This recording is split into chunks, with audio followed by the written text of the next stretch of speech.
The crystalline walls of the Galactic Council chamber stretched upward into darkness, their surfaces reflecting starlight from 1,000 worlds. Ambassador Chen Kai stood in the center of the vast room, his hands clasped behind his back, his face carefully neutral. Around him, arranged in a perfect circle, sat the representatives of 23 alien species. Each one looked down at him from their elevated platforms, and Chen could feel the weight of their judgment pressing against his shoulders. He had been summoned here with barely 6 hours' notice. The message had arrived while he slept in his quarters on the human embassy station, and the tone had been clear. This was not a request. The Galactic Council demanded his presence, and they demanded it immediately. Now he understood why. Arbiter Velshara floated above them all, her body made of pure energy that shifted between blue and violet. She was ancient beyond human comprehension, older than some of Earth's continents. When she spoke, her voice seemed to come from everywhere at once, resonating through the chamber like distant thunder. "Ambassador Chen Kai of the human species," she began, and there was no warmth in her tone. "You stand before this council to answer for the actions of your people. Humanity has violated the Treaty of Expanding Spheres. You have claimed systems in the Veil Nebula that were designated as contested space. This is unacceptable." Chen felt his jaw tighten, but he kept his expression calm. 47 years. That was how long humanity had been part of this galactic community. 47 years since the first alien ship had arrived in Earth's solar system and changed everything. 47 years of trying to prove that humans belonged among the stars, that they deserved a seat at this table. And in all that time, the elder species had never let humanity forget that they were newcomers, children playing at politics while the adults talked. "With respect, Arbiter," Chen said, his voice carrying clearly through the chamber. "Humanity followed every protocol outlined in the treaty. We surveyed the systems in question. We filed the proper claims. We waited the required period for counterclaims. None were filed. The systems are legally ours." A sound like grinding stone filled the chamber. It came from War Master Kreltalk of the Kronak hegemony. The massive alien stood nearly 3 meters tall, his 6 eyes glowing red in his armor-plated face. When he spoke, his translator made his words sound like crushed gravel. "Legal?" Kreltalk rumbled. "You speak of legality when you ignore 4,000 years of tradition. The Veil Nebula has always been buffer space between established powers. Your species arrived yesterday in galactic terms, and you think you can claim whatever you wish." Chen turned to face the Kronak representative directly. "The treaty makes no exceptions for tradition. It outlines clear procedures, and humanity followed them. If the Kronak hegemony wished to claim those systems, you had ample opportunity to do so. We did not claim them because we respected the unwritten rules of galactic civilization," another voice cut in. This one belonged to Ambassador Thrax of the Vindari Collective, a serpentine being whose scales shimmered with bioluminescent patterns. "Something your species seems incapable of understanding. You colonize too quickly. You expand too aggressively. You show no respect for the established order." Chen had heard this complaint before. In every council meeting, in every diplomatic negotiation, the same theme emerged. Humanity needed to slow down, to stop pushing so hard, to accept their place at the bottom of the galactic hierarchy. The elder species had divided up the galaxy long before humans learned to make fire. They had their territories, their spheres of influence, their comfortable arrangements, and they did not appreciate humanity's refusal to simply accept the scraps they were offered. "We respect the established order," Chen said, carefully. "We respect the laws that govern it. What we will not do is accept arbitrary limitations placed on us simply because we are new to this community. The treaty exists for a reason. If it needs to be changed, then let us debate those changes, but we will not be punished for following the rules as they are written." Velshara's energy form pulsed with what might have been irritation. "Your words are noted, Ambassador. However, the Council has made its decision. Humanity will withdraw all claims to the systems in the Veil Nebula. You will remove any survey teams or preliminary settlements. You have 30 standard days to comply. And if we refuse?" The words were out before Chen could stop them. The chamber fell silent. Several of the alien representatives shifted in their seats, their various forms of body language all conveying the same message. shocked that a human would dare to question the council's authority. Kreltalk's laugh was like an avalanche. If you refuse, then the Kronak hegemony will enforce the council's decision. We have maintained peace in our region for millennia. We will not allow an upstart species to disrupt that peace. Is that a threat, War Master? Chen asked quietly. It is a promise, Kreltalk replied. We have 500 warships in our fleet. How many do you have, human? 50? 100? You have been spacefaring for less than a century. Do you really wish to test your primitive technology against species who have mastered the stars for thousands of years? Chen looked around the chamber, meeting the eyes of each representative in turn. Some looked smug, others looked uncomfortable. A few seemed genuinely regretful, but none of them spoke up in humanity's defense. None of them questioned whether it was right to threaten a member species simply for following the established rules. This was the truth of the Galactic Council, Chen realized. For all their talk of law and order and civilization, they were no different from any other political body. Power mattered more than justice. Age mattered more than reason.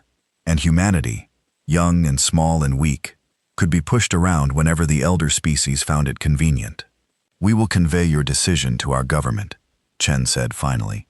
His voice was flat, empty of emotion, but I cannot promise they will accept it. They will accept it, Velshara said, and now there was something like pity in her tone. Or they will face the consequences. We have seen many young species reach for power before they were ready. Some learned wisdom, others learned pain. I hope humanity will choose the former path. The audience was over. Chen could feel it in the way the representatives began turning away, already moving on to other business. He had been dismissed, his concerns noted and ignored. He bowed slightly, a gesture of respect that felt hollow in his chest, and turned to leave the chamber. The walk back to the human embassy station took 20 minutes by shuttle. Chen sat alone in the passenger compartment, staring out at the stars streaming past. Axion Prime was a marvel of ancient technology, an artificial world positioned in the void between spiral arms, perfectly neutral ground for galactic politics. It was beautiful and cold and utterly alien. Chen wondered if Earth would survive the next 30 days.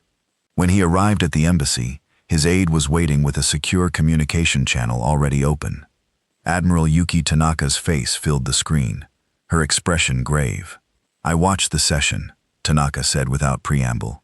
They're not going to back down. No, Chen agreed. They're not. Kreltalk was clear. If we don't withdraw, the Kronak fleet will force us out, and the council will let them do it. Tanaka was silent for a moment.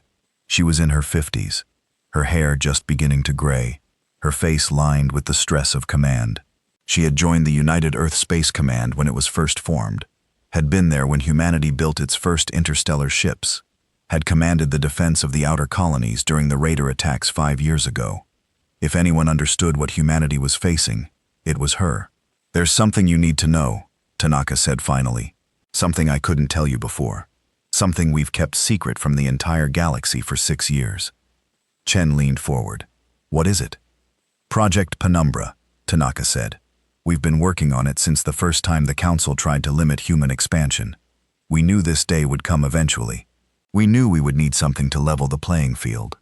What kind of something? Tanaka's expression shifted into something Chen couldn't quite read. Pride? Fear? Perhaps both. Something that will change everything. I need you to come back to Earth, Ambassador. The Parliament is meeting in emergency session. They need to hear what happened at the Council, and they need to make a decision about what we do next. What decision? Chen asked, though part of him already knew the answer. Whether we back down, Tanaka said softly, or whether we show the galaxy what humanity is truly capable of. Chen looked out the window again at the distant stars. Somewhere out there, 300 light-years away, was Earth, home. The world where 8 billion humans lived their lives, most of them blissfully unaware of the politics and power plays happening in the galactic community. They trusted their leaders to keep them safe, to secure humanity's future among the stars. And Chen had just watched that future be threatened by species who saw humans as nothing more than inconvenient children. I'll take the next transport, he said. I'll be there in 4 days. Good, Tanaka replied. Because, Ambassador, what I'm about to show you will either save humanity or doom us all. and we're running out of time to decide which. The communication ended, leaving Chen alone with his thoughts. He had served as Earth's ambassador to the Galactic Council for 8 years.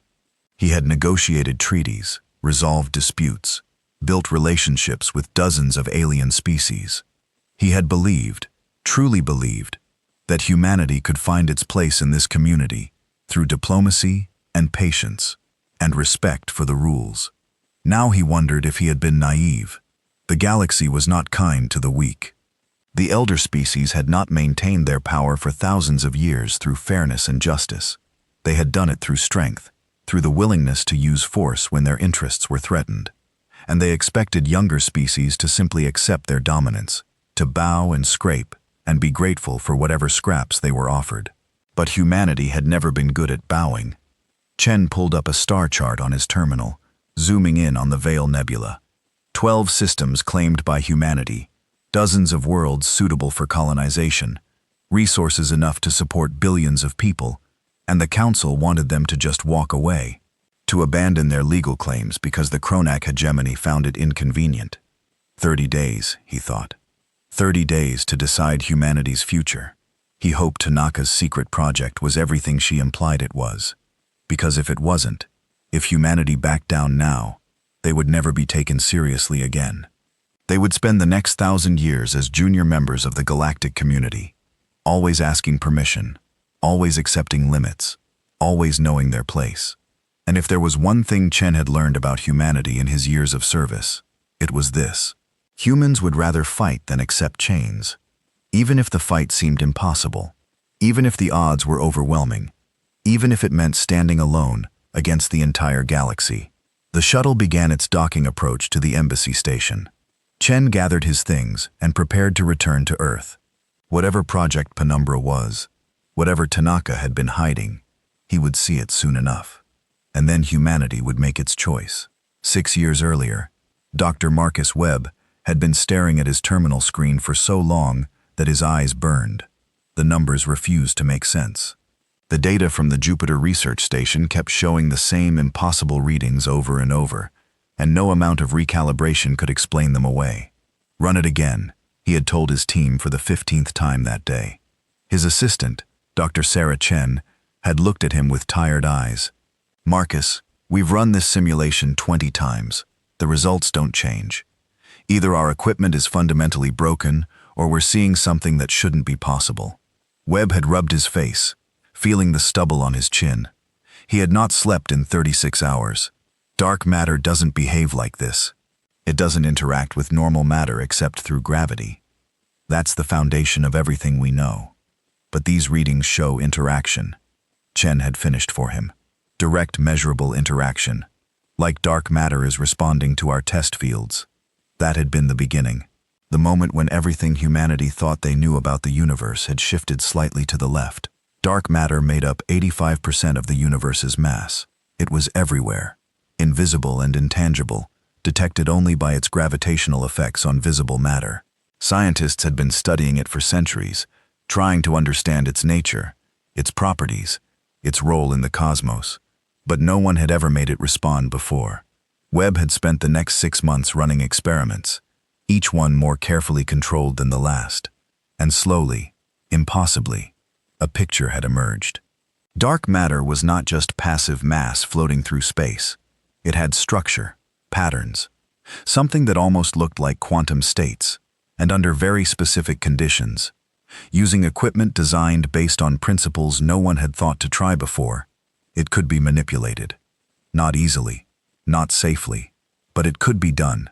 When Webb had brought his findings to the United Earth Space Command, Admiral Tanaka had stared at him for a full minute without speaking.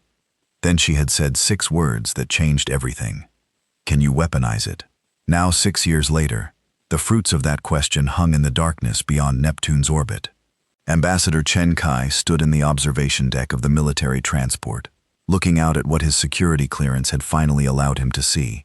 The shipyard-designated Erebus stretched across 100 kilometers of space, hidden in the Kuiper Belt where no alien sensors would think to look. And docked in its massive berths were 12 ships unlike anything humanity had ever built. They were beautiful in a terrible way. Each one was nearly a kilometer long, their hulls smooth and black and utterly lightless.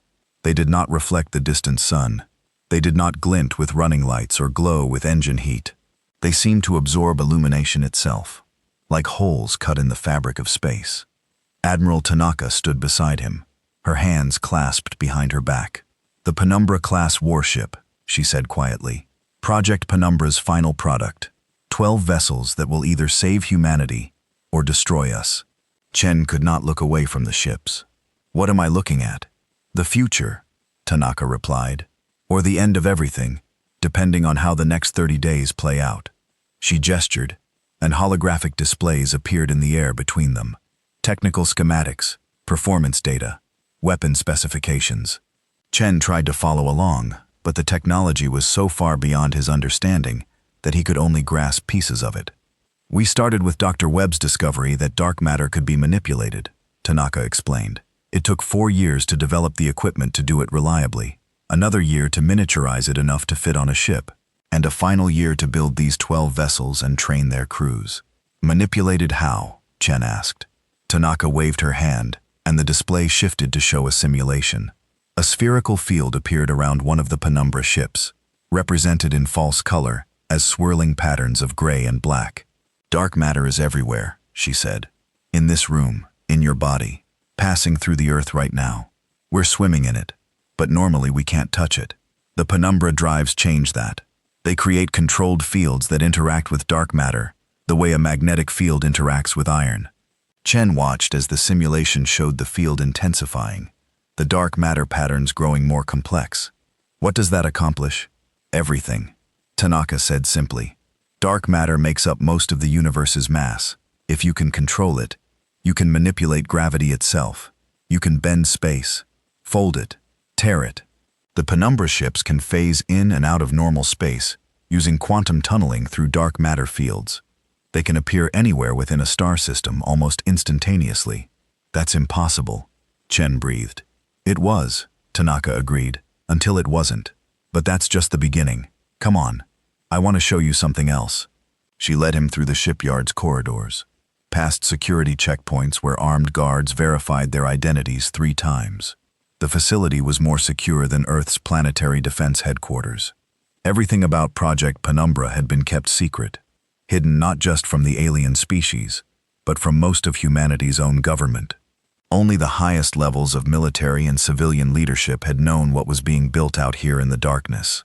They entered a testing chamber where a single weapon system had been mounted for demonstration purposes.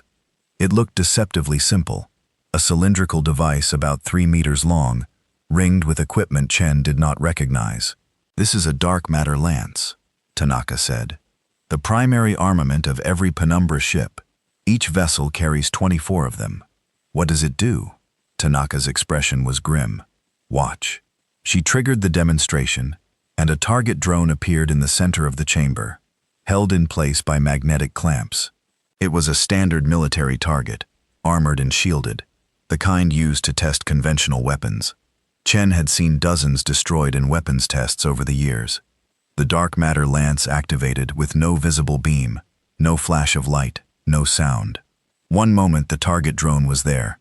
The next moment it was collapsing inward, its hull crumpling like paper being crushed in an invisible fist.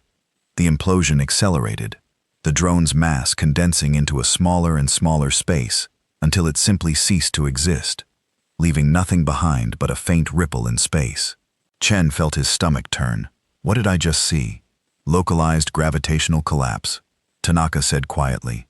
"The lance creates a controlled dark matter field around the target. The field manipulates space-time itself, creating a gravity well so intense that matter cannot resist.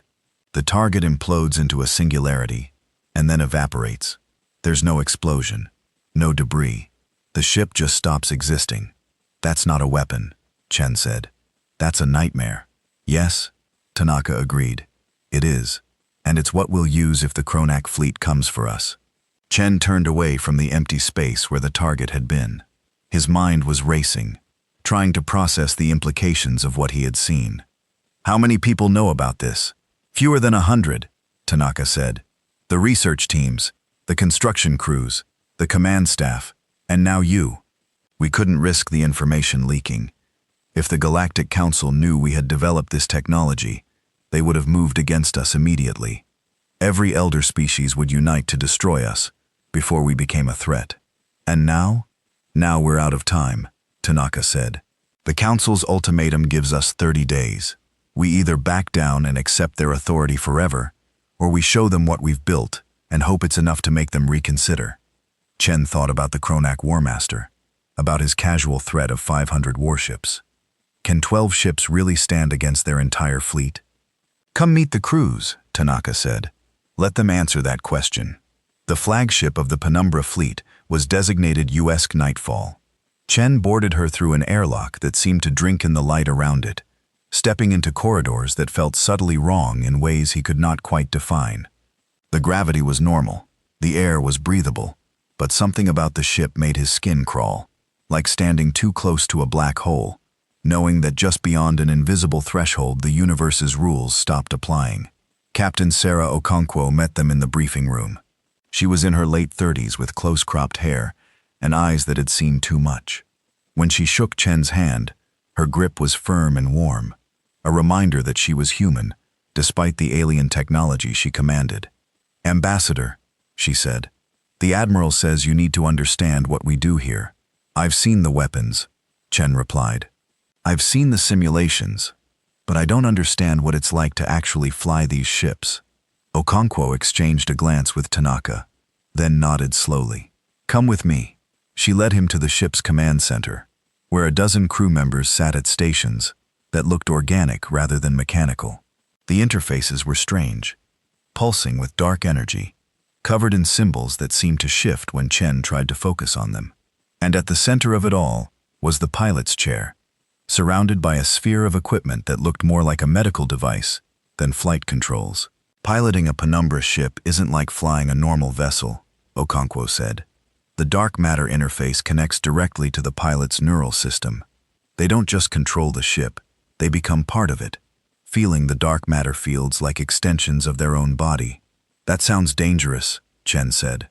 "It is," Okonkwo replied flatly. "The human brain wasn't designed to process that much information. During our test flights, we've had pilots seize from neural overload. Others suffered permanent brain damage. One died when his heart stopped from the feedback." Chen felt cold. "And you still volunteer for this?" "Someone has to," Okonkwo said simply. "If humanity backs down now, if we accept the Council's authority without question, we'll never be free of them. We'll spend the next 1,000 years as junior members, always asking permission, always accepting limits. My grandfather fought in the resource wars on Earth. He used to tell me that freedom isn't given, it's taken, and it always costs blood." "But at what price?" Chen asked. "If using these ships kills your crews, if the technology tears you apart, is it worth it?" Okonkwo was quiet for a long moment. "Every person on these 12 ships knows the risks. We accept them because the alternative is worse. The alternative is giving up, letting the elder species dictate humanity's future, accepting that we'll never be their equals because we're too young, too primitive, too insignificant. I'd rather die fighting than live on my knees." Chen looked around the command center at the other crew members. They were young, most of them in their 20s and 30s. They had volunteered for this knowing they might not survive. Some of them were already showing signs of strain, tremors in their hands, dark circles under their eyes. The price of wielding dark matter weapons was written on their faces. "How long before the ships are ready for combat?" he asked. "They're ready now," Tanaka said. "They've been ready for 3 months. We're just waiting for the order to deploy them." "And the Parliament?" "Meets tomorrow," Tanaka said. "They'll hear your report from the Council. They'll see the evidence of the Kronak threat. And then they'll decide whether humanity stands and fights or bows and retreats." Chen thought about the crystalline chamber on Axiom Prime, about Vel Shara's condescending pity, and Krell Talk's brutal arrogance. He thought about 47 years of humanity being treated like children, dismissed and constrained, and threatened whenever they showed too much ambition. And he thought about Captain Okonkwo and her crew, willing to sacrifice their lives and their minds for humanity's future. "What do you think they'll decide?" he asked. Tanaka looked out at the darkness beyond the viewport, where the other 11 penumbra ships hung like sleeping predators. "I think they'll choose freedom," she said quietly. "Whatever the cost, because that's what humans do. We don't accept chains easily. We never have." Chen hoped she was right, but he also hoped that if Parliament chose to deploy these terrible weapons, humanity would still recognize itself when the fighting was done. Because what he had seen today was power beyond imagination, power to reshape space itself, to delete enemy ships from existence, to stand against species that had ruled the galaxy for millennia. But power always came with a price, and Chen was beginning to understand that the price of dark matter weapons might be measured in more than just lives. It might be measured in humanity's soul. 29 days had passed since the Council's ultimatum. 29 days of debate in Earth's parliament, of diplomatic channels running hot with messages, of humanity watching and waiting to see if their leaders would choose defiance or submission. And in those 29 days, the Kronak hegemony had not been idle. War Master Krell Talk assembled his fleet in the border systems, 500 warships that had maintained Kronak dominance for centuries. They were massive vessels, each one bristling with weapons that could crack a planet's crust or boil its oceans. The Kronak had fought and won 3 major wars in their long history. They had broken species that dared to challenge their authority. They were confident in their power, certain of their victory. The galactic news networks covered the deployment with breathless commentary. Analysts predicted how quickly the Kronak would crush human resistance.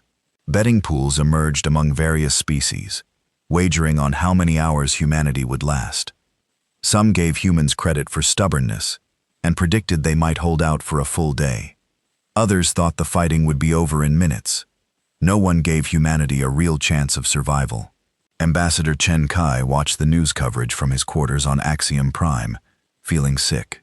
He had returned to the council station for what everyone assumed would be humanity's formal surrender. His aides had packed his belongings, preparing for a long journey home to Earth. The human embassy would be closed, humanity's seat on the council revoked. That was the price of defiance everyone expected humanity to pay. They had no idea what was actually coming.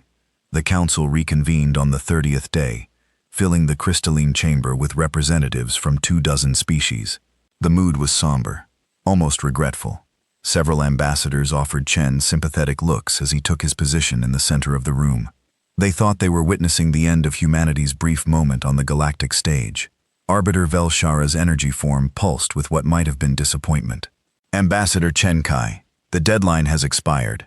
Has your government reached a decision regarding the Council's directive?" Chen felt his heart pounding in his chest. This was the moment. Everything depended on what happened in the next few minutes. He had been given his instructions directly from the Prime Minister herself, delivered in a secure message just hours ago. 3 words that would change everything. Show them everything. "The United Earth government has reached a decision," Chen said, his voice steady despite his racing pulse. "We will not withdraw our claims to the Veil Nebula systems. Those claims were filed legally under the Treaty of Expanding Spheres, and we will not surrender them under threat of force." The chamber erupted in noise. Representatives shouted in a dozen different languages, their translators struggling to keep up. War Master Krell Talk's roar of rage echoed off the crystalline walls. Only Velshara remained silent, her energy form flickering with what might have been sadness. "Silence," the Arbiter commanded, and the chamber fell quiet. "Ambassador Chen Kai, you understand what this means? The Kronak fleet will enforce the Council's decision. Your colonies in the Veil Nebula will be removed by force. Human ships will be destroyed. Are you truly willing to accept this outcome?" "No," Chen said simply. "We are not." He pulled out a small device from his pocket and held it up. "Before this council takes any action, I request permission to present evidence that is relevant to your deliberations. A recording of recent events in human space." Krell Talk's laugh was like grinding stone. "What could you possibly show us that would matter? Your primitive ships? Your tiny colonies? We have seen them all before." "You haven't seen this," Chen said quietly. "I promise you that." Velshara studied him for a long moment, her ancient eyes reading something in his expression. "Very well," she said finally. "Present your evidence." Chen activated the device, and a holographic projection filled the center of the chamber. The recording had been made 3 weeks ago, classified at the highest levels of human government until this very moment. Now the entire Galactic Council would see what humanity had kept hidden for 6 years. The scene showed space near Saturn, the ringed giant planet dominating the background. A small convoy of human ships moved through the system, carrying supplies to the outer colonies. They were civilian vessels, lightly armed, not prepared for combat. In the simulation, they represented easy prey. Then, the ambush came. 50 Kronak warships dropped out of faster-than-light travel, surrounding the convoy. They were not real, of course. This was a simulation based on Kronak tactical doctrine, created to test humanity's new weapons, but the Council did not know that. They saw what appeared to be a Kronak attack on human ships in humanity's own territory. The Kronak vessels opened fire, their weapons tearing into the convoy's shields. The human ships scattered, trying to flee, but there was nowhere to run. In seconds, 3 of the convoy ships were destroyed. 2 more were crippled, venting atmosphere and spinning out of control. The remaining ships broadcast desperate distress calls, and then space itself tore open. The first Penumbra ship appeared without warning, phasing into existence, as if reality had simply decided to create it. One moment there was empty space. The next moment, there was a kilometer-long vessel of absolute darkness, its hull drinking in the light around it. The ship was followed by 2 others, materializing from nowhere, their dark matter fields creating ripples in space-time that the recording equipment struggled to capture. The council chamber was utterly silent. Every representative leaned forward, their various forms of eyes fixed on the projection. No one had ever seen ships like this before. No one had imagined they were possible. The 3 Penumbra ships did not bother with threats or warnings. They simply opened fire. The dark matter lances activated, invisible to the naked eye, but visible to the recording equipment's specialized sensors. And the Kronak ships began to die. The first target collapsed inward, its massive hull crumpling like paper in a crushing fist. The implosion accelerated impossibly fast, the ship's kilometer of armored metal condensing into a point smaller than a human fist before winking out of existence. No explosion, no debris, just empty space where a warship had been. The second ship died the same way. Then the third, then 5 at once. As all 3 Penumbra vessels fired simultaneously, the Kronak simulation force tried to fight back. Their weapons struck the Penumbra ships with enough power to vaporize mountains. Energy beams that could melt through battle armor struck the dark matter shields and simply passed through, phasing into empty space without touching the ships inside. Missiles exploded harmlessly as the Penumbra vessels shifted slightly out of normal space-time, existing in a state where conventional weapons could not reach them. And all the while, the dark matter lances kept firing. The battle lasted 47 seconds from the moment the Penumbra ships appeared, until the last Kronak vessel imploded into nothingness. 50 warships, each one a masterwork of alien engineering, ceased to exist as if they had never been. The recording showed empty space, the rescued convoy, and 3 dark ships that seemed to have been carved from the void itself. Then the projection ended, leaving the council chamber in absolute silence. Chen let the moment stretch, watching the representatives process what they had seen. Some looked confused, unable to accept what their eyes had shown them. Others looked terrified, their species' various forms of body language, all conveying the same primal fear. A few looked calculating, already trying to determine what this meant for the balance of galactic power. War Master Kreltok was the first to speak, his voice shaking with rage. This is a trick, some kind of human deception. No species could develop such technology so quickly. It is not a trick, Chen said calmly. The engagement you witnessed was a simulation conducted 3 weeks ago in the Saturn system. We used drone ships programmed with Kronak tactical patterns to test our new weapons. As you can see, the test was successful. Impossible! Ambassador Thrax hissed, his scales flashing with agitation. Dark matter cannot be weaponized. Every species has tried. The physics do not allow it. The physics do allow it, Chen replied. We simply approached the problem differently than you did. While your species spent thousands of years assuming dark matter was inert, we spent 6 years proving otherwise. He looked around the chamber, meeting the eyes of every representative. Humanity has developed a fleet of 12 warships, equipped with dark matter manipulation technology. These vessels can phase in and out of normal space. They can appear anywhere within a star system almost instantaneously. Their shields cannot be penetrated by conventional weapons, and their primary armament can eliminate enemy vessels by manipulating space-time itself. "You're threatening the Council," Belshara said softly. Her energy form had dimmed, as if the revelation had drained something from her. "You're saying you will use these weapons against us?" "No," Chen corrected. "I'm saying we have the capability to defend ourselves. The Kronak hegemony threatened to send 500 warships to remove our colonies by force.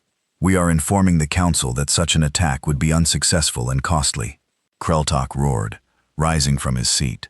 You dare threaten the Kronak hegemony with your cursed weapons. We will bring our entire fleet against you.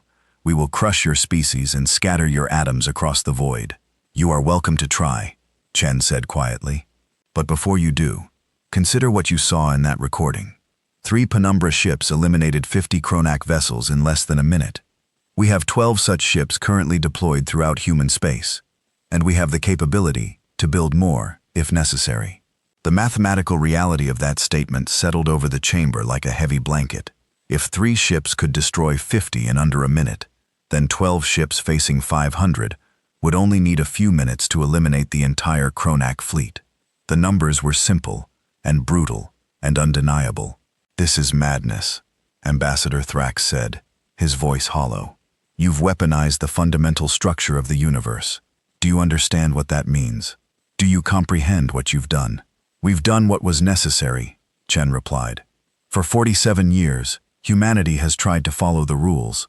We've respected the treaty. We've filed our claims properly. We've asked for nothing except the right to exist as equals in this community. And at every turn we've been treated like children, dismissed, constrained, threatened when we showed too much ambition." He gestured at the empty space where the hologram had been. "This is humanity saying we will not be pushed around anymore. We will defend our legal rights under the treaty. We will protect our colonies. And we will not bow to threats from species who think age gives them the right to dominate everyone younger and weaker." Belshara floated down from her elevated position, coming closer to Chen than she had ever come before. Her energy form pulsed with complex emotions that Chen could not read. "You have frightened the galaxy today," she said quietly. "Every species in this chamber is now afraid of humanity.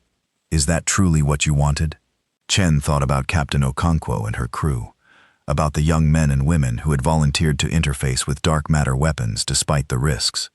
He thought about 47 years of humanity being treated as lesser, as children who needed to be controlled and limited for their own good. And he thought about the 12 systems in the Veil Nebula, where human families were building homes and futures. "What we want," he said firmly, "is to be left alone to build our civilization without interference. What we want is for the Council to respect its own laws instead of making exceptions whenever it's convenient. What we want is to be treated as equals, not as children who need to be punished when they step out of line." He paused, letting his words sink in. "But if the price of that equality is fear, then yes, we accept that price. Better to be feared and free than liked and chained." The silence that followed was absolute and terrible. It was the silence of a galaxy realizing that the rules had changed, that the comfortable hierarchy of elder and younger species had been shattered by 12 dark ships and weapons that bent the universe itself. Finally, Belshara spoke. "The Council will need time to consider this development. The directive regarding the Veil Nebula is suspended pending further deliberation." It was not a victory. It was not even an acknowledgement that humanity had been right all along, but it was a retreat. The first time in recorded history that the Galactic Council had backed down from a decision because a younger species had proven strong enough to resist. Chen bowed, a gesture of respect that no longer felt hollow. "Humanity thanks the Council for its wisdom. We remain committed to peaceful coexistence with all species, but we will defend our rights under galactic law. We hope that will be understood and respected." As he left the chamber, Chen could feel the eyes of every representative following him. Some looked at him with hatred, others with fear, a few with something that might have been reluctant respect. But none of them looked at him with condescension anymore. None of them saw humanity as children to be managed and controlled. They saw equals. Dangerous equals, perhaps. Frightening equals, but equals nonetheless. And that, Chen thought, was worth every risk humanity had taken. War Master Kreltok stood in the command center of his flagship, the Hammer of Dawn, and watched the reports flood in from across the Kronak hegemony. The Council's suspension of their directive had been broadcast to every species in the galaxy within hours, and with it had come the recording of the human weapons demonstration, spreading like wildfire through diplomatic channels and news networks. His people were calling for blood. 4,000 years of Kronak dominance in their region of space. 4,000 years of other species bowing before their military might. And now these humans, these children who had barely learned to walk among the stars, dared to threaten them with weapons that should not exist. Kreltok's 6 eyes burned with rage as he watched the recording for the 100th time. 50 warships destroyed in 47 seconds, not defeated in honorable combat, but simply erased from existence, like they had never been. The insult burned worse than the loss. The Kronak did not run from battle. They did not retreat from challenges. They did not accept fear as a reason to back down. War Master, his second-in-command, spoke carefully. The Council has suspended the directive. If we proceed with military action, we will be acting without their authority. The Council has shown weakness, Kreltok growled. They allowed themselves to be intimidated by a recording. They did not consider that the humans might be bluffing, that their demonstration might have been their only ships, their only weapons. We will not make that mistake. He turned to face his command staff, all of them loyal Kronak, who had served with him for decades. Prepare the fleet, all 500 ships. We will advance into the Veil Nebula and remove the human presence by force. If their dark matter ships appear, we will overwhelm them with numbers. Even if the recording was genuine, they showed only 3 vessels. We have 500. They cannot be everywhere at once. His second-in-command hesitated. War Master, if we lose, we will not lose, Kreltok said flatly. The Kronak have never lost, and we will not start now because of human tricks and deceptions. Ready the fleet. We advance in 6 hours. The news of the Kronak fleet's movement reached Earth before the ships had even fully mobilized. Intelligence sensors detected the massive energy signatures as 500 warships prepared for faster-than-light travel. Within minutes, Admiral Tanaka was in emergency conference with the Prime Minister and the military command staff. They're coming, Tanaka said without preamble. Kreltok refused to back down. The entire Kronak fleet is preparing to jump into the Veil Nebula. Prime Minister Sarah Rodriguez looked tired. She had aged 10 years in the past month. The weight of leading humanity through its first major galactic crisis pressing down on her shoulders. Can we stop them? Yes, Tanaka said simply, but at a cost. The Penumbra ships are ready for deployment, but you need to understand what you're authorizing. This won't be a demonstration. This will be real combat, and Kronak crews will die, possibly thousands of them. And if we don't stop them? Rodriguez asked. If we let them drive us out of the Veil Nebula, then everything we've built, everything we've sacrificed will be for nothing, Tanaka replied. We'll have shown the galaxy our weapons, but proven we lack the will to use them. Every species will know they can challenge us, as long as they're willing to call our bluff. Rodriguez was silent for a long moment. What about our casualties? Tanaka's expression darkened. The Penumbra crews understand the risks. They've trained for this, but neural feedback from extended combat operations could be severe. We could lose pilots to seizures or brain damage. Some might not survive the engagement. How many? Best estimate?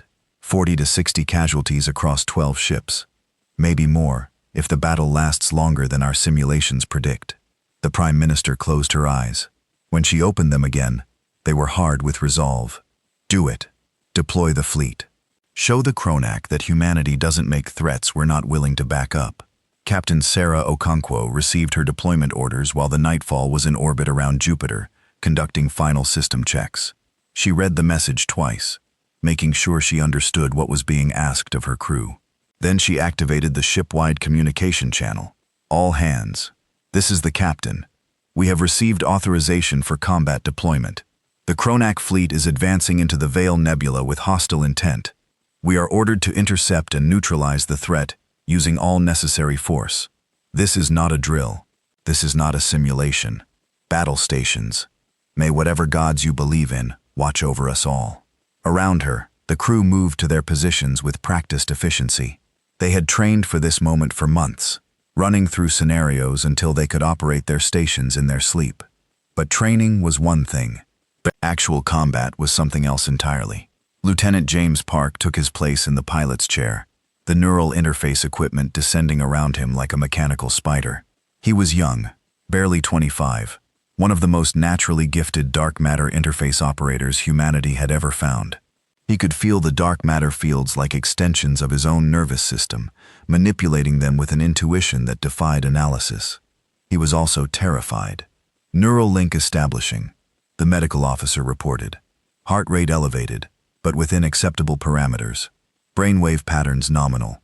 Park felt the interface connect, and suddenly the ship was part of him. He could feel the dark matter field surrounding the nightfall, could sense the quantum states of 1,000,000 particles flowing through and around the hull. It was beautiful and terrible and overwhelming, like touching infinity with human fingers never meant to grasp such power. "I have the ship," he said, his voice steady despite the fear. All systems responding. "Jump coordinates locked," the navigation officer reported. "Veil Nebula, coordinates matching predicted Kronak fleet position." Okonkwo took a deep breath. "All Penumbra vessels, this is nightfall. We jump on my mark. Remember your training. Trust your crews. And if you have to choose between taking a risk or protecting your people, protect your people. Humanity needs us to win this battle, but we need to survive it too." She paused, looking around at her crew. They were so young, all of them. Young and brave and about to face horror beyond imagination. "Jump in 3, 2, 1 mark."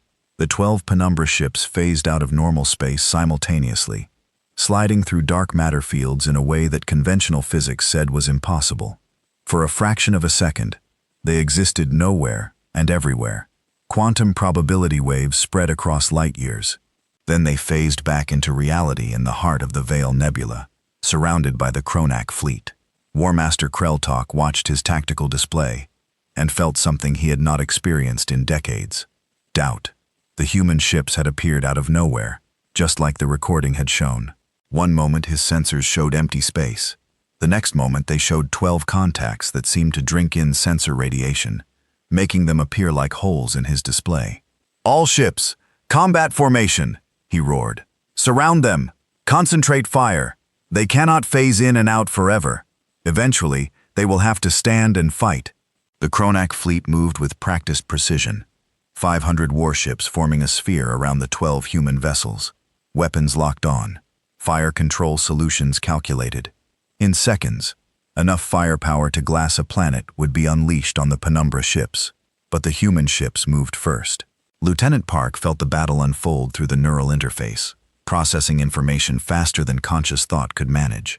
He could sense the Kronak ships, their mass creating gravitational signatures in the dark matter fields. He could feel the weapons charging, preparing to fire, and he could manipulate the quantum states that governed the Nightfall's position in space-time. He phased the ship out of normal space just as the Kronak fired. Energy beams and missiles passed through the space where the Nightfall had been, striking nothing but empty void. And while the Kronak weapons discharged harmlessly, the dark matter lances fired. 5 Kronak ships collapsed inward simultaneously, their hulls crumpling under gravitational forces that should not exist in normal space.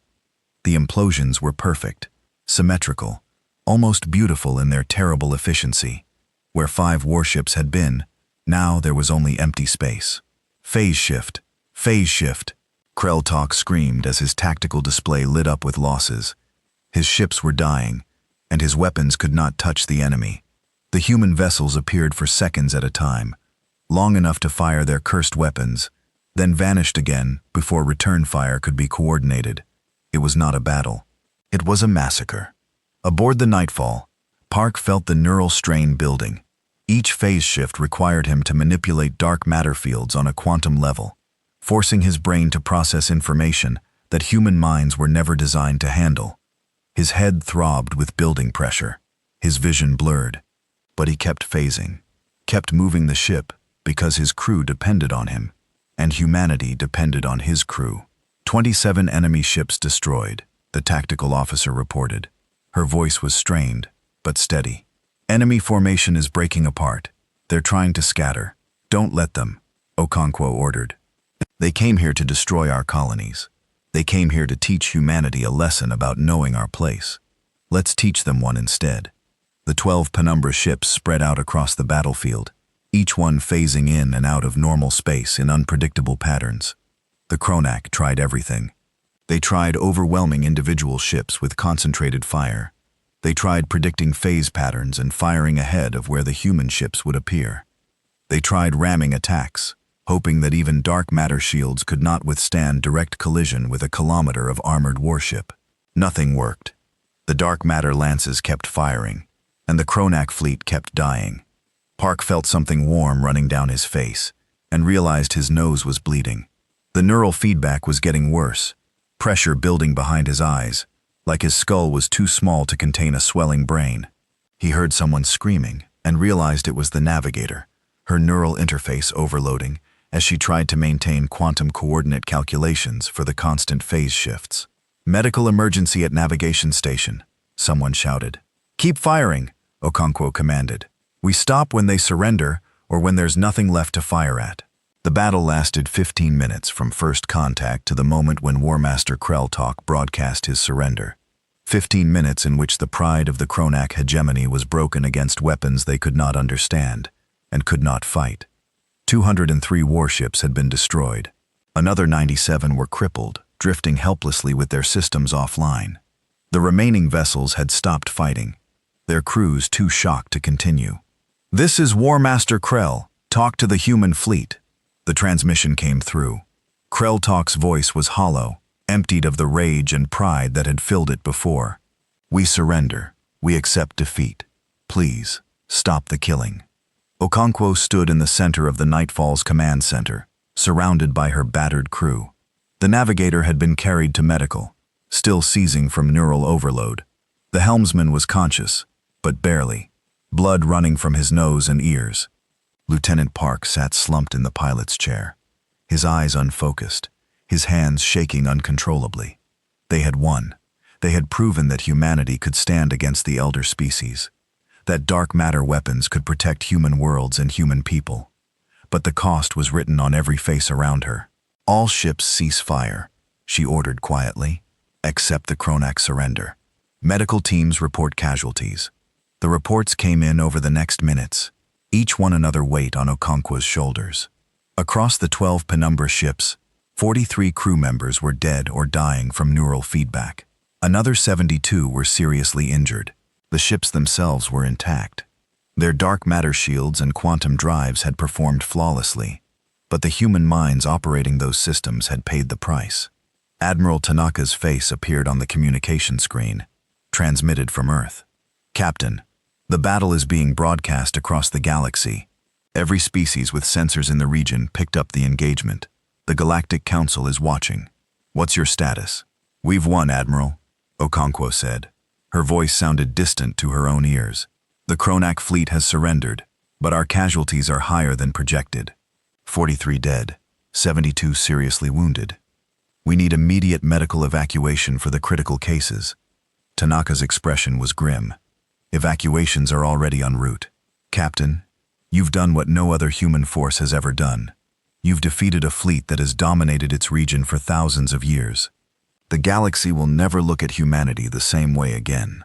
Okonkwo looked around at her crew, at the empty stations where people had died, at the injured being carried to medical, at Lieutenant Park, who had flown the Nightfall through impossible maneuvers and might never fully recover from the neural strain. "Yes, Admiral," she said softly. "I know." 6 months after the Battle of Crimson Vale, Ambassador Chenkai stood in the Memorial Garden on Earth, looking at the wall of names. 43 people had died, operating the Penumbra ships, during that 15-minute engagement. Their names were carved in black stone, along with the names of another 104 who had died in the years before testing and developing the dark matter technology that had saved humanity. The garden was quiet, peaceful, filled with flowers from every human colony. People came here to remember, to honor, to grieve. Chen came here to think about the price they had all paid for humanity's place among the stars. "I thought I might find you here," a voice said behind him. Chen turned to see Admiral Tanaka approaching. She looked older than she had 6 months ago. The stress of commanding humanity's military forces during their first major galactic conflict had left its mark. But there was also something else in her expression now. Something that might have been hope. "Just paying my respects," Chen said. "I never met most of these people.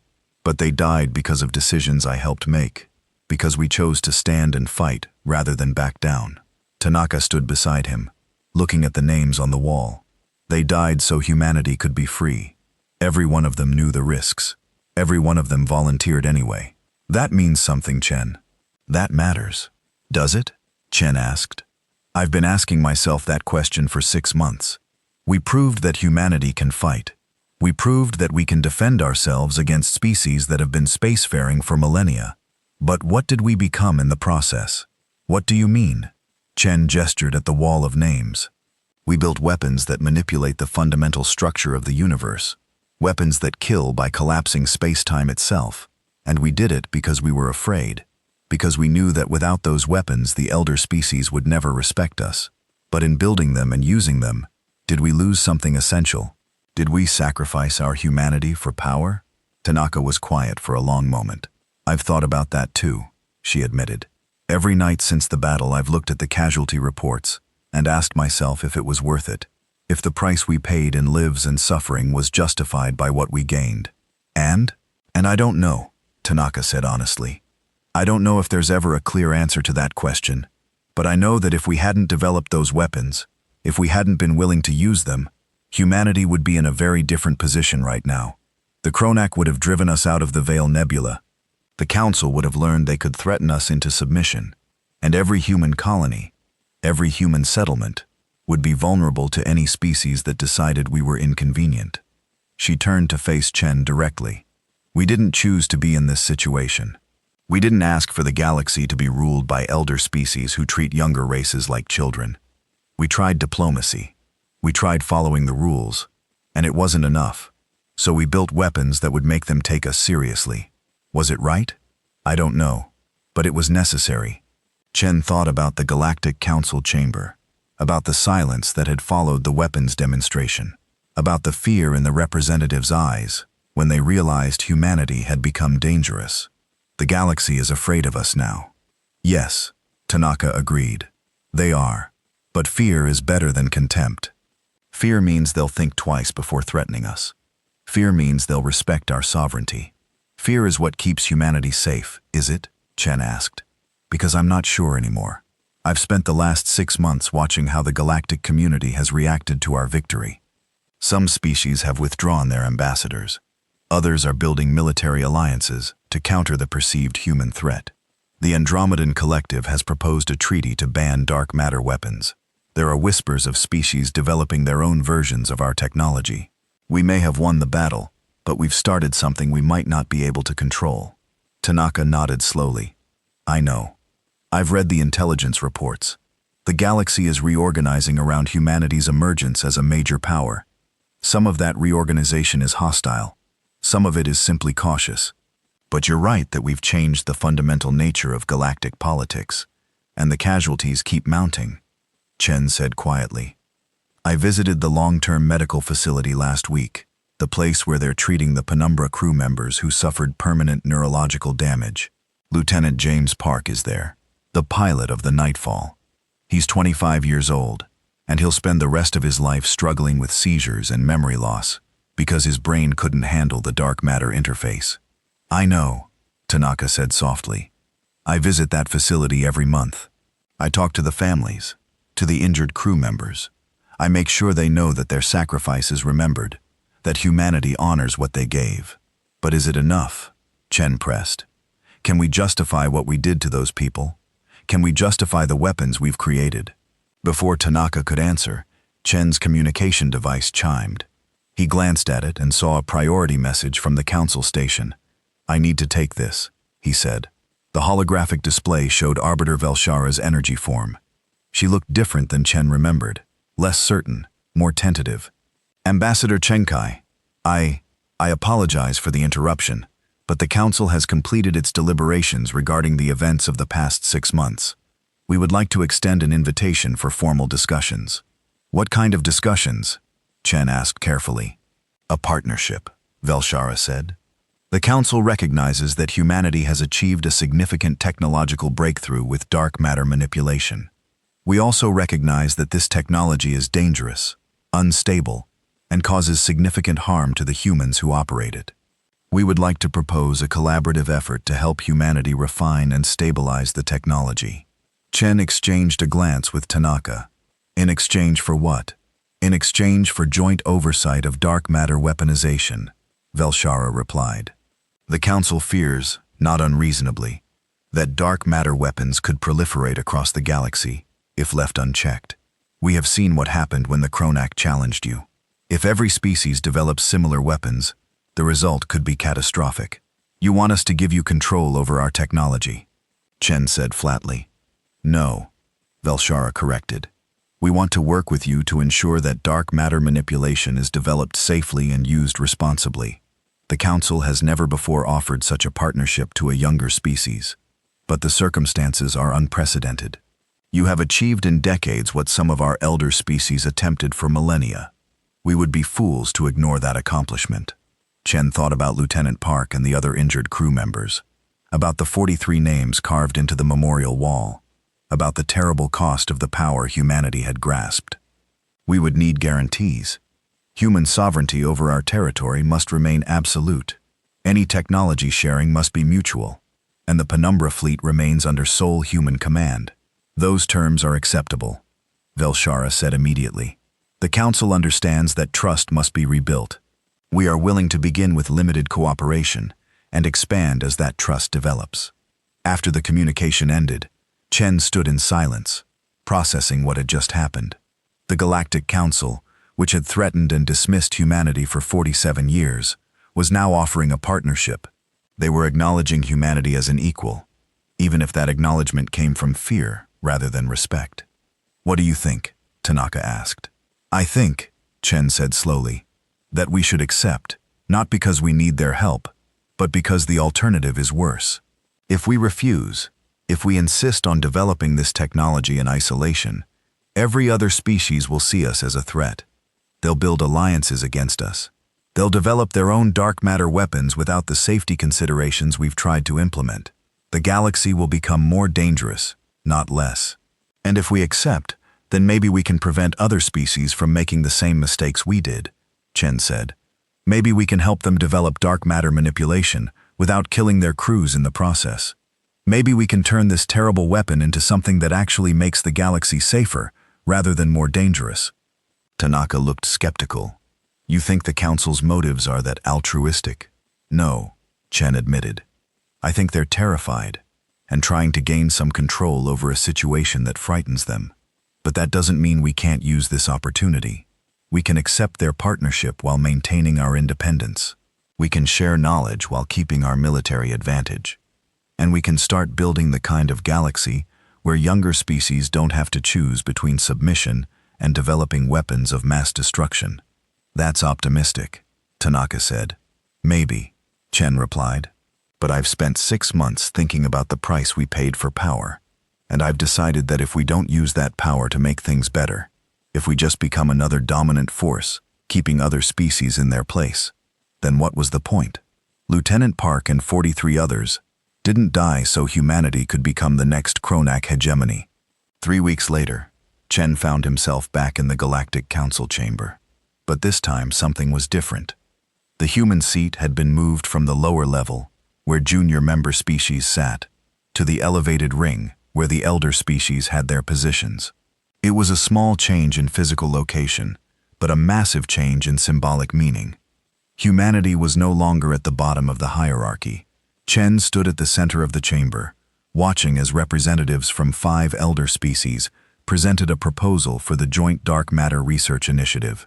It was ambitious, calling for shared facilities, combined research teams, and mutual oversight of all dark matter weapons development. The proposal included provisions to help humanity reduce the neural strain on Penumbra crew members, using ancient bio-neural interface technology that some species had developed over millennia. When the presentation ended, Velshara turned to Chen. Ambassador, we await humanity's response. Chen had spent days preparing the speech, working with Earth's parliament and military command to craft a response that protected humanity's interests while accepting the offered partnership. But now, standing in this chamber where he had been threatened and dismissed so many times before, he set aside his prepared remarks and spoke from the heart. 6 months ago, humanity stood in this chamber and showed you weapons that frightened you, he began. We did it because we had no choice. For 47 years we tried to earn your respect through diplomacy and cooperation. For 47 years we were treated like children who needed to be controlled and limited. And when we claimed territory that was legally ours, under the Treaty of Expanding Spheres, we were threatened with military action. He looked around at the assembled representatives. We could have backed down. We could have accepted our place as junior members of this community, always asking permission, always accepting limits. But humanity has never been good at accepting chains. So we built weapons that would force you to take us seriously. And in the Battle of Crimson Vale, we proved that those weapons worked. But victory came at a cost, Chen continued. 43 people died operating those weapons. 72 more were seriously injured. And in the 6 months since I've watched how the galaxy has reacted to our emergence as a power, some of you are afraid. Some of you are angry. Some of you are planning how to counter the threat we represent. He paused, letting his words sink in. The Council offers us a partnership, a chance to work together, to make dark matter technology safer and prevent its proliferation. Some of my colleagues believe we should refuse. They argue that accepting your help means accepting your control, that we should maintain our independence no matter the cost. But I've spent 6 months thinking about the price of that independence. I've visited the medical facilities where our injured crew members are being treated.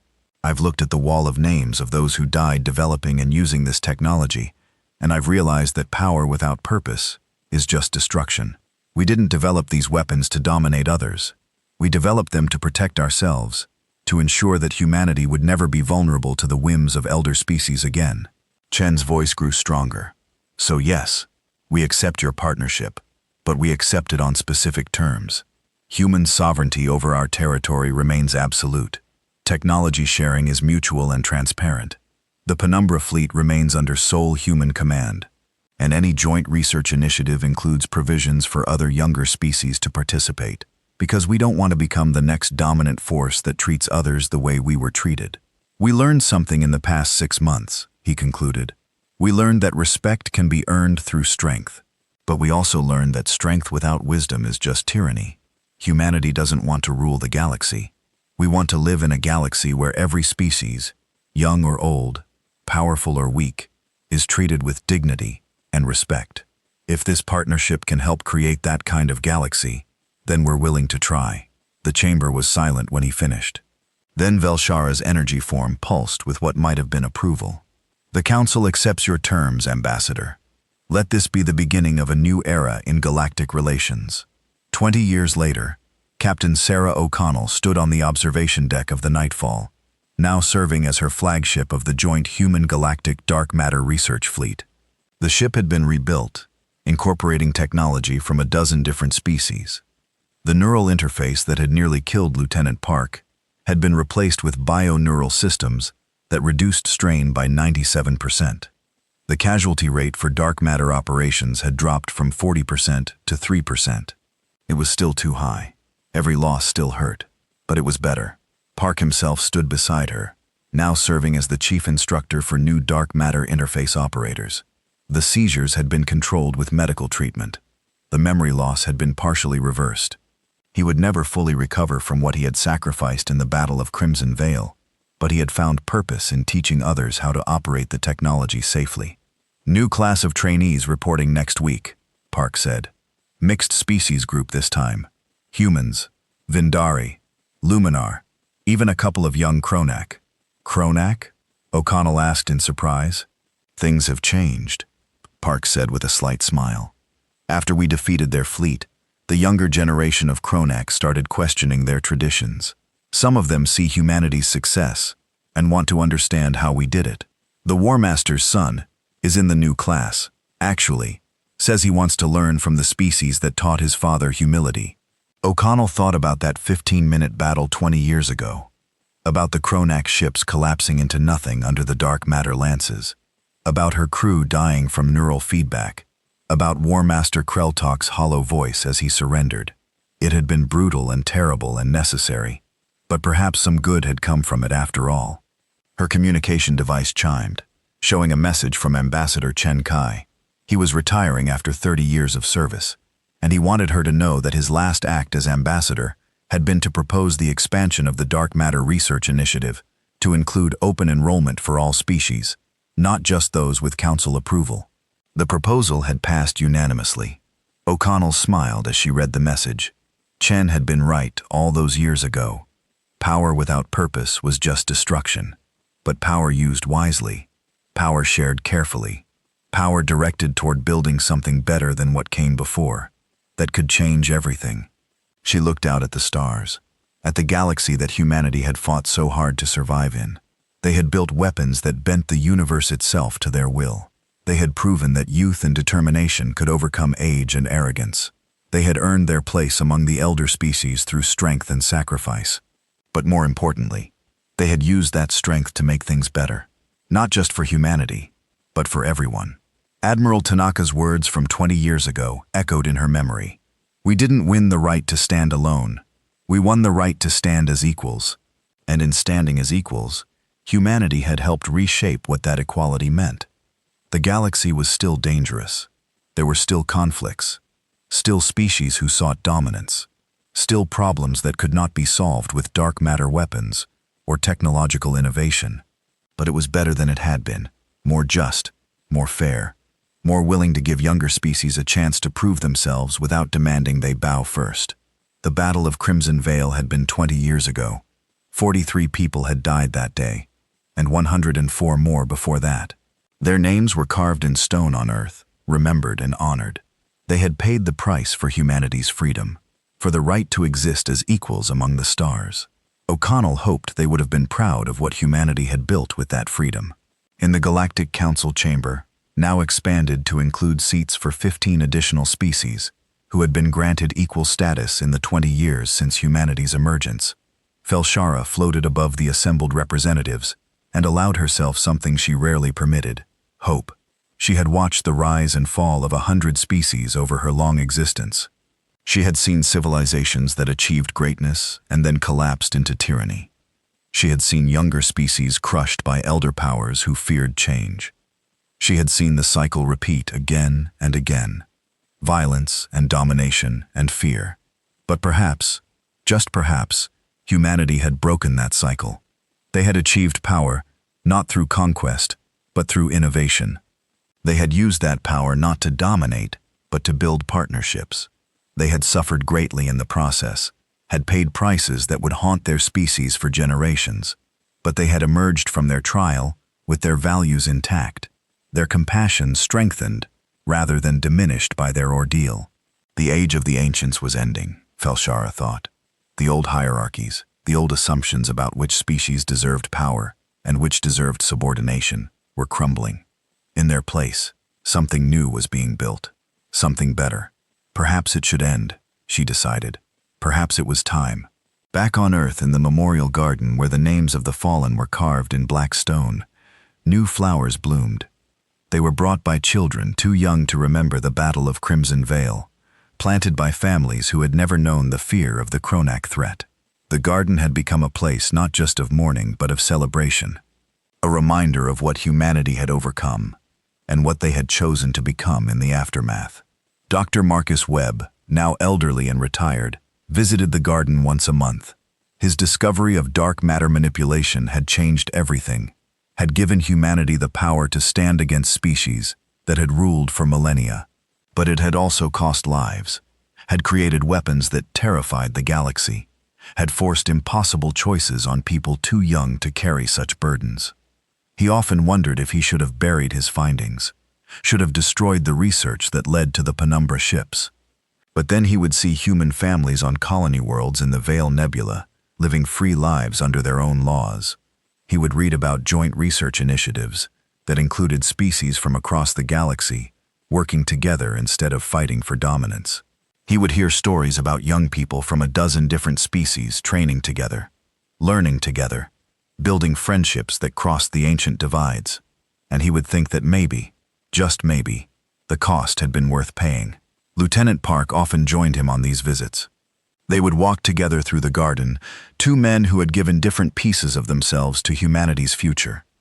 Webb had given his brilliance, his discovery, his moral burden of creating weapons of unimaginable power. Park had given his health, his youth, his very mind to operating those weapons in humanity's darkest hour. "Do you regret it?" Webb asked during one of their walks. "What you sacrificed?" Park was quiet for a long time, looking at the names on the wall. Some of them had been his friends, people he had trained with, laughed with, died beside. "Every day," he said finally, "I regret the people we lost. I regret the pain we caused. I regret that we had to build weapons like that in the first place.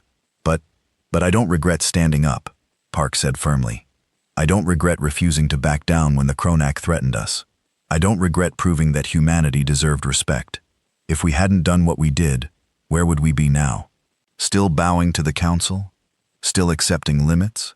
Still being treated like children who needed to be managed?" He touched his temple where the scars from the neural interface were still visible. "This is the price I paid for freedom. Not just my freedom, but freedom for every human born after me. Freedom to explore, to build, to dream, to reach for the stars without asking permission. Is that worth permanent brain damage and seizures I'll deal with for the rest of my life?" He smiled slightly. "Ask me on a good day, and I'll say yes. Ask me when the seizures are bad, and I'll say I don't know. But ask me if I'd make the same choice again, knowing everything I know now, and the answer is always yes." Webb nodded slowly. "I think about the weapons we built, the dark matter lances that can collapse ships into singularities, the quantum drives that can tear through space-time. We created things that should never exist, things that bend the fundamental rules of the universe. And I wonder if we've opened a door that can never be closed." "Maybe we have," Park said. "But would leaving it closed have been better? The galaxy wasn't peaceful before we arrived. The elder species maintained their dominance through threat and intimidation. They had their own weapons, their own ways of crushing anyone who challenged them. We just leveled the playing field, did we?" Webb asked. "Or did we escalate things to a point where the next war, if it comes, will be even more destructive?" Park looked at the memorial wall, at all those names. "I don't know," he admitted. "Nobody knows. We made the best choices we could with the information we had. We tried to use our power responsibly. We shared our technology instead of hoarding it. We built partnerships instead of an empire. That has to count for something." In the Veil Nebula, the 12 systems humanity had fought to keep were thriving. Cities had been built on worlds that had been empty rock 20 years ago. Children played in parks under alien suns. Farmers grew earth crops in alien soil, adapting and evolving, creating something new that was neither purely human nor purely alien, but a blend of both. The colonists knew their history. They knew that people had died so they could build these homes. They knew that their parents' generation had faced extinction and had chosen to fight rather than submit. Every child learned about the Battle of Crimson Vale in school, learned about the 43 names, and what their sacrifice had meant. And every year, on the anniversary of the battle, the colonies held memorial services. They lit candles in the darkness, one for each of the fallen. They told stories about what life had been like before, when humanity was weak and afraid and desperate for acceptance. And they told stories about what life was like now, when humanity stood as equals among the stars. The stories always ended the same way. They died so we could be free. We lived to honor their sacrifice. In the joint research facility orbiting a neutral world between human and Vindari space, scientists from 20 different species worked side by side. They were improving dark matter manipulation technology, making it safer, more efficient, more reliable. The neural feedback that had killed so many early operators was being reduced with each new generation of interface equipment. Some argued they should abandon dark matter weapons entirely, that the cost in lives and suffering was too high. But others pointed out that the weapons existed now, that knowledge could not be unlearned. Better to make them safer, they argued, than to pretend they didn't exist. The debate continued as it had for 20 years, and probably would for 20 more. There were no easy answers. There never had been. But in the meantime, the work continued. Young engineers learned from old veterans. Different species shared techniques and insights that no single civilization could have developed alone, and slowly, carefully, they built something that might eventually become truly safe, or at least safer than what had come before. Ambassador Chen Kai spent his retirement writing. He was compiling a history of humanity's first 50 years in the galactic community, from first contact through the Battle of Crimson Vale and beyond. It was difficult work, forcing him to relive decisions that still haunted him, to examine choices that had no clear right or wrong answers. He interviewed everyone he could find who had been involved. Admiral Tanaka, now also retired, who talked about the impossible burden of commanding weapons that killed their own operators. Captain Okonkwo, who described what it felt like to watch her crew die while victory was being achieved. Dr. Webb, who wrestled with the moral implications of his discovery. Lieutenant Park, who lived every day with the consequences of his sacrifice. And the families of the fallen, who had lost sons and daughters, mothers and fathers, friends and lovers, to humanity's desperate gamble for survival. The book would be called The Price of Equality, and Chen hoped it would serve as both a memorial and a warning. A memorial to those who had paid the cost, a warning to future generations about the true expense of power. In his introduction, he wrote, "We won our place among the stars through strength and sacrifice. We proved that youth and determination could overcome age and arrogance. We forced the galaxy to treat us as equals rather than children. But we must never forget what that equality cost. We must never forget the 43 names and the 104 before them. We must never forget that power without wisdom is tyranny, and that strength without compassion is cruelty. We fought for the right to be free. Now we must earn the right to be worthy of that freedom." 20 years after the battle, the galaxy was different. Not perfect, not peaceful, but different in ways that mattered. Younger species were no longer automatically dismissed. The Treaty of Expanding Spheres was enforced fairly, instead of being ignored when convenient for elder species. The Council had been reformed to give more representation to newer members. And humanity, the species that had arrived yesterday in galactic terms, had become one of the voices that others listened to.